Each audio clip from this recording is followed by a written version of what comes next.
Bienvenue et merci de votre fidélité. C'est l'heure du journal. Voici les titres que nous allons développer. La société de transport d'Abidjan élargit son parc avec 200 autobus flambant neufs. Cette dotation pourra garantir une couverture plus homogène du territoire des villes. Et vous le verrez, le syndicat libre des agents de la Caisse nationale de prévoyance sociale a signé une convention pour l'acquisition de 1000 logements destinés à ses membres. La Haute Autorité pour la bonne gouvernance a initié une journée porte ouverte dédiée aux professionnels des médias nationaux et internationaux en prélude à la journée africaine de lutte contre la corruption. Et la mutuelle des agents de la direction régionale des impôts de San Pedro a récemment honoré ses agents à travers une activité baptisée la journée du mutualiste. Les détails, c'est tout de suite. L'actualité débute avec le transport. Au travers du ministère du Transport, la Côte d'Ivoire a doté la Sotra de 200 autobus flambant neufs. Cette dotation est une première vague d'un nouveau programme de 300 bus et 25 bateaux-bus devant garantir une couverture plus homogène du territoire des villes couvertes afin de désenclaver les zones à forte croissance. Les détails de Mondésir Nascimento. À Abidjan, la mobilité urbaine prend un nouveau virage. Ce mercredi 9 juillet 2025, l'État ivoirien, à travers son ministère des Transports, a procédé à la remise officielle de 200 autobus flambant neufs à la Sotra, Société des Transports abidjanais. En première ligne de cette cérémonie, le Premier ministre de Côte d'Ivoire, Robert Begré-Mambé, porteur de cette vision du président de la République de Côte d'Ivoire. Une vision axée sur un transport inclusif et durable, avec comme boussole une Côte d'Ivoire solidaire. Plusieurs membres du gouvernement sont venus accompagner le ministre des Transports, autorité de tutelle de la Sotra. Ces 200 autobus neufs constituent la première étape d'un ambitieux programme d'acquisition de 300 autobus neufs, de 25 bateaux-bus, de 50 autocars et de 60 minibus climatisés. Pour consolider durablement notre capacité opérationnelle, tant sur les nouveaux réseaux ouverts à l'intérieur du pays que sur la desserte étendue du Grand Abidjan. La Sotra transportait en 2012 40 000 passagers jour. En 2020, elle a transporté plus de 440 000 passagers jour. Elle a transporté l'année dernière 320 millions de personnes. À travers cette dotation, ce n'est point un geste logistique, mais un acte de foi dont l'objectif est d'impacter l'économie et les populations. Désenclaver les localités, interconnecter les villes et fluidifier la mobilité urbaine. Un triptyque qui constitue un pan de la vision insufflée par le président de la République. Une vision dont la conversion en acte visible et palpable est orchestrée par un chef, le Premier ministre Robert Begré-Mambé, chef du gouvernement et ministre des Sports et du cadre de vie. Cet événement marque une étape décisive dans notre recherche d'une mobilité urbaine moderne, inclusive et durable, en parfaite adéquation avec la vision de son Excellence, Monsieur le Président de la République, le Président Alassane Ouattara, pour une Côte d'Ivoire émergente et solidaire. Avec l'arrivée de ces autobus Iveco Crossway, l'offre de services publics sera donc renforcée à travers le pays au bénéfice des populations, positionnant également la Sotra comme un levier majeur du développement urbain durable en Côte d'Ivoire. Le groupement des éditeurs de presse de Côte d'Ivoire, le Fonds de développement de la formation professionnelle et l'African Leadership Skills Academy se sont donné la main pour former 132 professionnels des médias, dont des directeurs de publication et des journalistes politiques. Objectif, promouvoir une communication responsable et éthique à l'approche de l'élection présidentielle 2025. Ami Korobara. À l'approche des échéances électorales en Côte d'Ivoire, 132 professionnels des médias constitués de journalistes politiques et patrons de presse bénéficieront d'un programme de formation. L'annonce a été faite ce jeudi au siège du Fonds de développement et de la formation professionnelle, financeur du projet en présence de professionnels de médias. Cette formation vise à renforcer une couverture responsable et éthique des médias politiques durant la période électorale. Une phrase mal formulée peut enflammer un quartier, mais une information vérifiée et équilibrée peut désamorcer toute une rumeur. Il illustre parfaitement la responsabilité qui incombe aux professionnels des médias, notamment dans des contextes électoraux où la parole est précieuse, mais parfois fragile. Dans cette perspective, le projet que nous lançons aujourd'hui revêt une portée stratégique. Il vise à permettre aux acteurs de la presse ivoirienne d'aborder les prochaines échéances électorales avec professionnalisme, rigueur et éthique. Former les patrons de presse et les journalistes politiques, c'est renforcer la crédibilité du quatrième pouvoir, c'est aussi outiller ces femmes et ces hommes qui informent, expliquent, analysent et souvent orientent l'opinion publique. À l'approche des échéances électorales, ce besoin devient encore plus urgent. La presse politique joue un rôle central dans le débat démocratique. Avec la structure ALSA, l'African Leadership Skills Academy, l'autre volet du projet vise les patrons de presse. Un appui personnalisé leur sera apporté pour améliorer la gestion administrative, la gouvernance, la conformité fiscale et la viabilité économique de leur entreprise. Selon l'Observatoire de l'éthique et de la déontologie, 42% des articles politiques analysés en 2024 présentaient des manquements liés à un défaut de vérification des sources ou à des approximations. Et nous poursuivons avec cette bonne nouvelle. Le syndicat libre des agents de la Caisse nationale de prévoyance sociale a signé une convention avec la société Nouvelle Groupe d'investissement pour l'acquisition de 1000 logements destinés à ses membres. Le site du projet est situé sur l'autoroute du Nord. Les détails de la signature avec Alain Itoua. Voici un exemple réussi de synergie entre une entreprise de promotion immobilière et un syndicat structuré de travailleurs. Ce mardi, le syndicat libre des agents de la Caisse nationale de prévoyance sociale, SILA-CNPS, signe une convention avec la société Nouvelle Groupe d'investissement, SNGI. L'accord porte sur l'acquisition de 1000 logements destinés aux mutualistes de la CNPS. Le site du projet est situé entre PK33 et le PK44, le long de l'autoroute du Nord. Le secrétaire général du SILA-CNPS, Sissoko Adraman, est heureux. Pour lui, ce partenariat s'inscrit dans une série d'initiatives visant à améliorer le bien-être social, professionnel et économique des agents de la CNPS.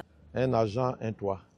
Le personnel de la CNPS, et nous sommes 1700. Et là, nous avons obtenu 1000 logements. Vraiment, ça salue.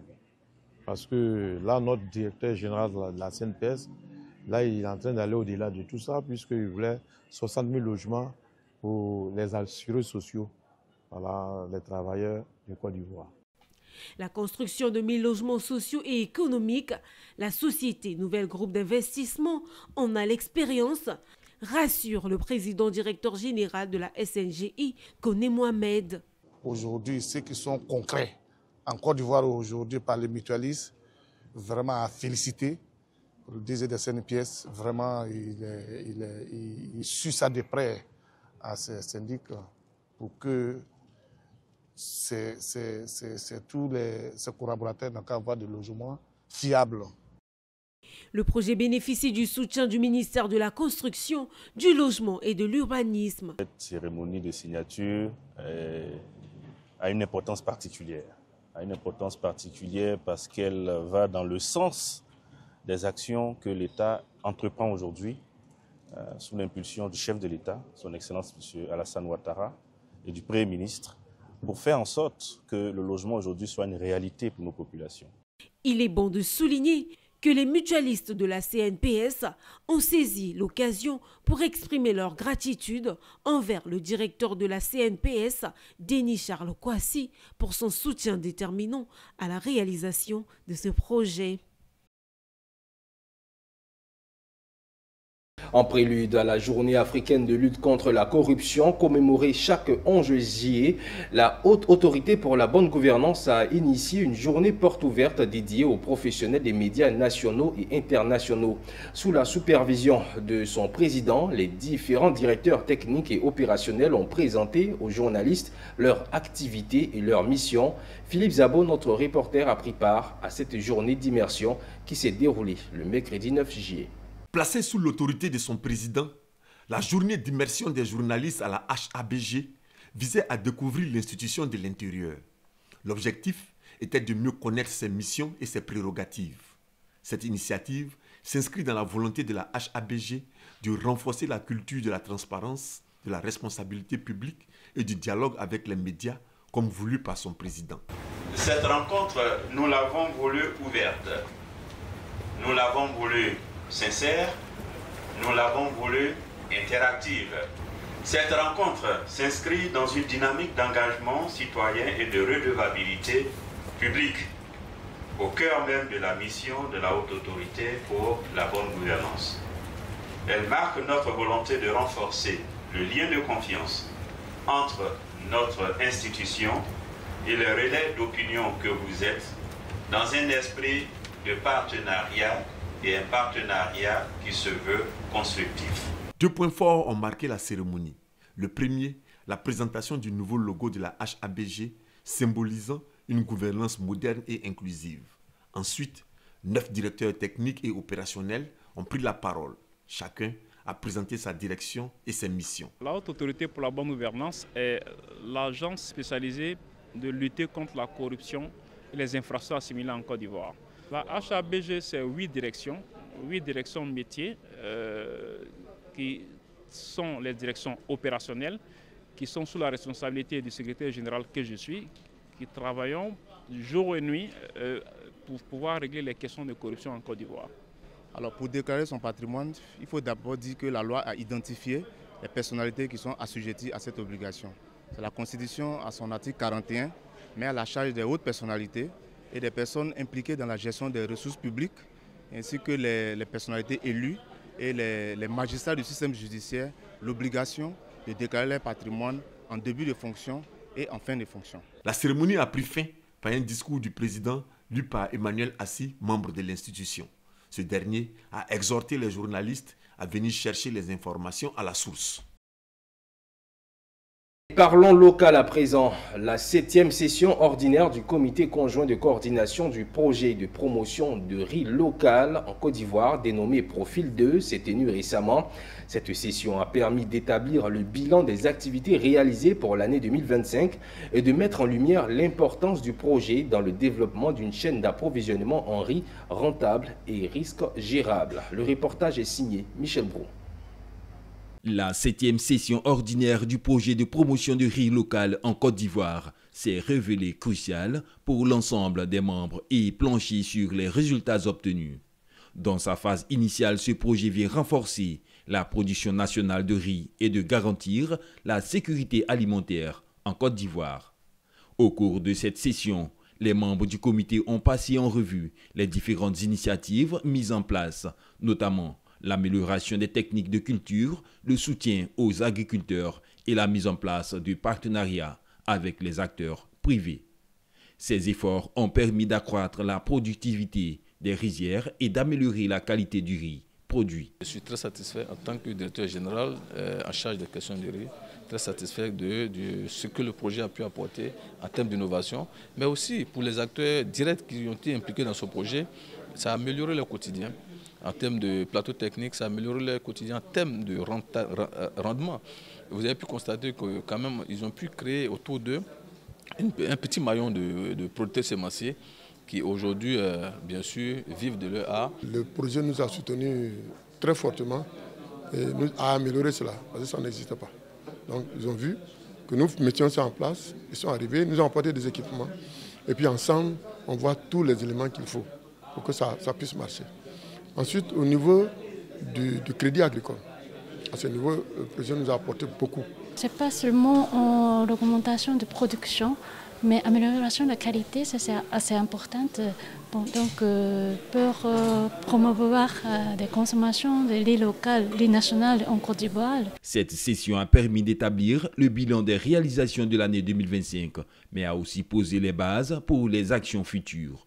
Le projet Profil 2 se veut un levier essentiel pour le développement durable de la production de riz en Côte d'Ivoire, contribuant à la sécurité alimentaire et à l'amélioration des conditions de vie des producteurs.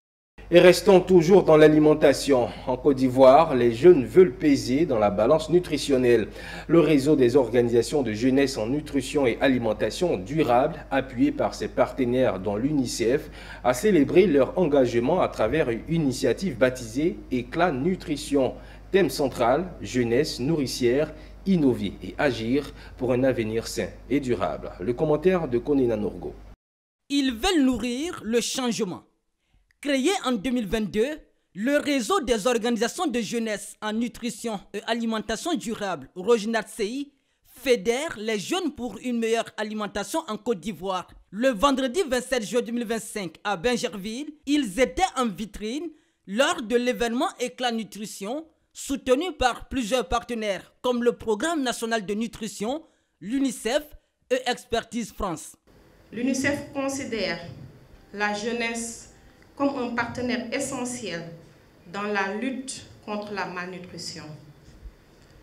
Nous sommes convaincus que les adolescents et les jeunes représentent une force de changement et que leur participation active permet de mieux cibler les actions de nutrition et de les rendre plus efficaces.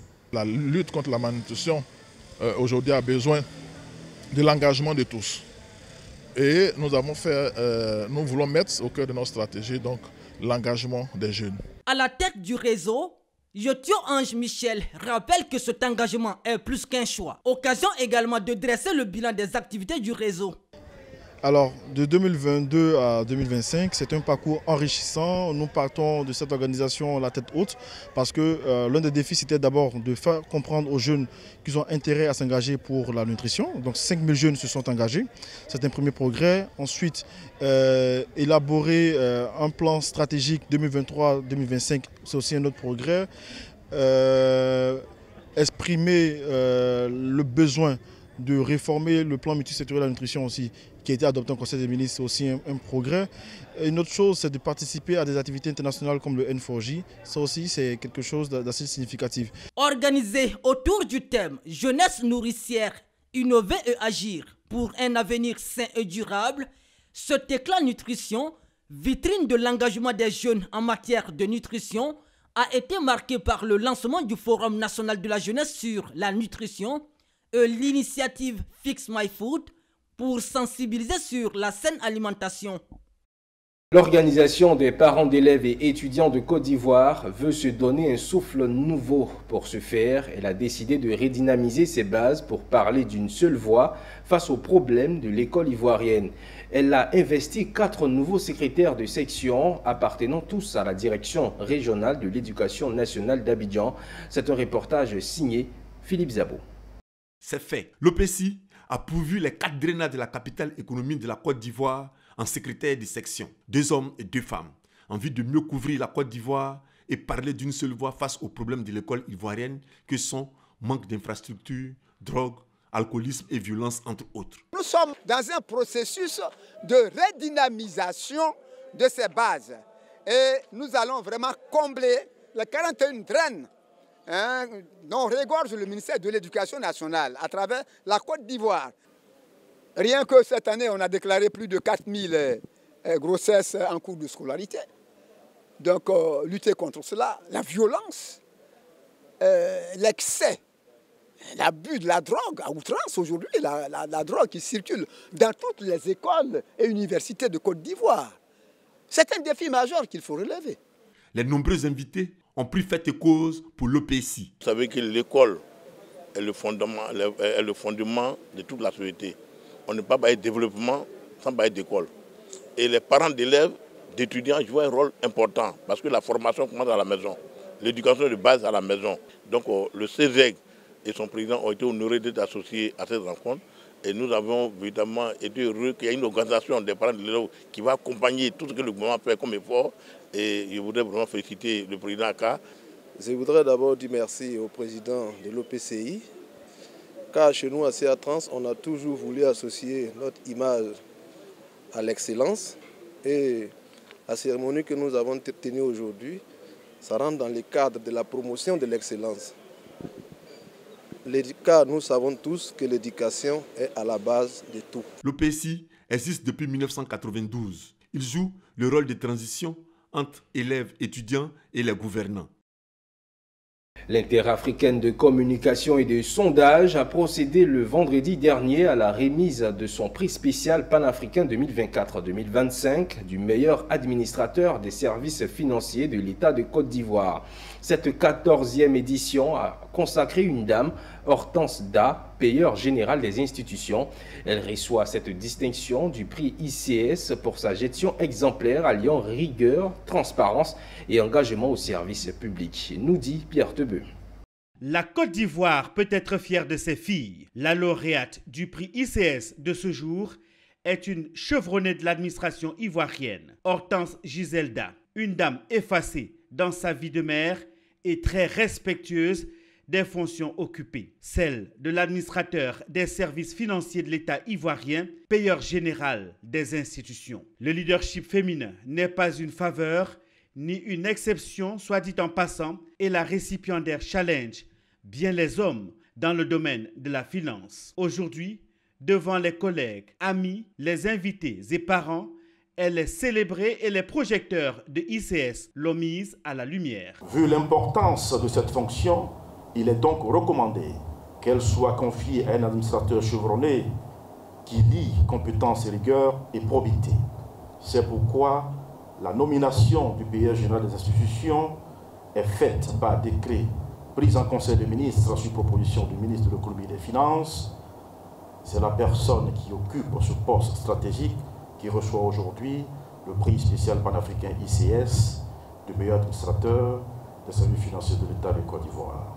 À cette 14e édition de remise de prix aux financiers, elle accepte volontiers l'honneur qui lui est rendu. Toute une reconnaissance, ce n'est pas personnel, mais c'est en même temps la reconnaissance d'un travail d'équipe qui est fait, du travail de toute une institution. Dans l'administration, quand on travaille de façon rigoureuse, c'est toujours reconnu. Quand on travaille de façon transparente, on le voit aussi. Donc il faut qu'il y ait ces valeurs-là pour faire avancer l'administration publique, pour faire avancer, on va dire, toute la République. Cette distinction vient couronner une carrière marquée par un professionnalisme reconnu et un attachement indéfectible aux valeurs de probité, de responsabilité et de service à la nation. La mutuelle des agents de la direction régionale des impôts de San Pedro a récemment honoré ses agents à travers une activité baptisée la journée du mutualiste. Cette journée a été l'occasion de promouvoir l'excellence au sein de l'administration fiscale tout en mettant en lumière la reconnaissance du mérite des mutualistes, nous dit Abel Kouao dans un commentaire signé Michel Brou. À la direction générale des impôts de San Pedro, l'attention a été portée sur la célébration des mères et pères, mettant en lumière l'importance des valeurs familiales et de solidarité au sein de la communauté des agents des impôts. Ces agents ont reçu des trophées de reconnaissance soulignant leur engagement et dévouement dans l'exercice de leurs fonctions. Ces prix d'excellence décernés par la Direction générale des impôts symbolisent la performance et l'implication des agents dans l'exercice de leurs fonctions. En plus des trophées, 200 pagnes ont constitué l'ensemble des lots offerts. Nous avons bien voulu organiser cette cérémonie pour célébrer les meilleurs agents de la mutuelle. Lorsqu'on parle des meilleurs agents de la mutuelle, il a organisé chaque année le prix des lauréats de la région. Et nous avons des collègues qui sont nominés. Et ces nominés-là, il faut les célébrer. Nous avons bien voulu les célébrer. Nous avons aussi, au-delà de tout ça, célébré nos collègues qui sont des femmes et des hommes. Nous avons aussi, avec la hiérarchie, travaillé de concert pour féliciter tous les agents Parce qu'il faut dire que la direction régionale des impôts de San Pedro est en ligne. Chez nous, quand on dit la direction est en ligne, on veut dire que nous avons atteint notre objectif pour les 6 2024. C'est un sentiment de reconnaissance qui nous anime à l'égard de notre hiérarchie. Et là, nous constatons aussi que par ce prix-là, nous avons un défi à relever pour qu'à l'avenir, nous puissions aussi donner le meilleur de nous-mêmes. On doit encore retrouver d'ardeur, il faut que tout le monde puisse retrouver les manches pour que les acquis qu'on a eu depuis 2020 jusqu'à aujourd'hui, on puisse les consolider jusqu'à fin décembre 2025. Il faudrait que la décembre soit en ligne, c'est-à-dire puisse atteindre ce but de recettes. La mutuelle de la Direction générale des impôts de San Pedro compte à ce jour 174 membres, avec à sa tête Seri Bogou Roselin, élu depuis le 7 mars 2025. À Yamoussoukro, en prélude de son assemblée générale élective, l'association des formateurs associés en durabilité de Côte d'Ivoire était en atelier de renforcement des capacités, réunissant ses membres autour de réflexions stratégiques et de formation technique. Cette rencontre précède la reconduction du président sortant, Kwame Germain, pour un nouveau mandat de 3 ans. Charles Kouakou, Soro Estelle. Portée par la FATSI, cette initiative s'inscrit dans la vision de l'association qui milite activement pour la promotion des pratiques durables dans les filières agricoles et agro-industrielles. L'action de nos interventions est vaste. Nous intervenons au niveau des producteurs qui sont engagés dans le programme d'agriculture durable. Nous intervenons au niveau des organisations des producteurs qui sont engagés dans les mêmes programmes. Nous intervenons au niveau des exportateurs qui sont à un autre niveau dans le même programme. Et même nous intervenons avec les transformateurs qui sont toujours dans ce même programme. Donc c'est des programmes de durabilité, de certification pour avoir des produits certifiés, des produits traçables, des produits responsables pour vraiment les consommateurs modernes. Rythmée par des panels, des sections de formation et des échanges intensifs, la rencontre a permis aux participants de dresser un bilan collectif des actions passées et d'identifier les orientations stratégiques concrètes pour l'avenir. Pour une association professionnelle, agir dans le sens du social pour soutenir ses membres, ça c'est quelque chose de très fort.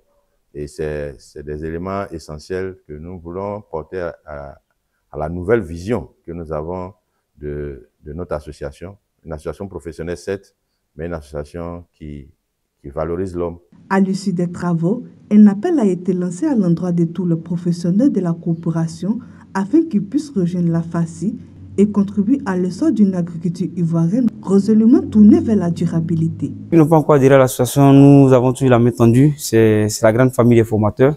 Donc c'est la famille, la porte est toujours ouverte. De plus en plus, on enregistre des entrées, des gens qui frappent à la porte. Ils sont les bienvenus, ils sont chez eux. L'Assemblée générale élective s'est tenue le samedi 28 juin 2025. À l'unanimité, les membres ont renouvelé leur confiance à M. Kwame Germain, réélu pour un second mandat de 3 ans. Créée en 2022, la FATSI compte aujourd'hui une 50aine de membres actifs et entend élargir sa base afin de poursuivre ensemble le chantier d'une agriculture plus responsable et résiliente. Et voilà qui met un terme à cette édition. Merci à vous de l'avoir suivi. Le programme se poursuit sur Business 24 Africa. D'ici là, portez-vous bien.